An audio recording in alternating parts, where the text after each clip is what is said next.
Tonight we're heading into Game 2 against Vegas, Round 2 of the playoffs for this Canucks team. The first ever playoffs for this Canucks core, first ever playoffs for Pettersson, Hughes, Markstrom. Pettersson has got his points. He was effective. But I don't think we've seen him reach the potential that we saw throughout the regular season, where he's making an even bigger impact on the game, where he's forcing the other teams to really take notice of what he's doing.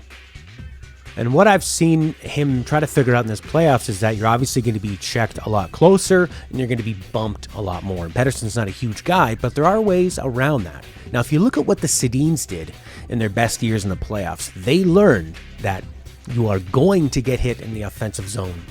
That's going to happen. You can't get around that. So you need to change how you are getting hit. And what the Sedins would do is they'd load up on those corners. We all know about their genius cycle game. Now, normally you need to be a really big player to be effective down low, since it's all about taking as much punishment as possible. But what the Sedins figured out was that they would do this nice little move where they played the puck on the walls, they picked their distance from the wall, they anticipated getting hit, they'd stick their little tushy out, they would take that hit, fall to the knees, but they would always still make a great pass. And a lot of times they would draw penalties because they're frustrating their opponents, because defensemen and forwards playing in their defensive zone, hitting people on the wall is always going to be walking along that line. You're going to get called for boarding, roughing, cross-checking, tripping.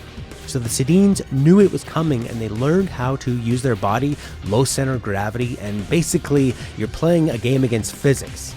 And when you're not the biggest player on the ice, physics are your friend, and you need to figure out a way around that.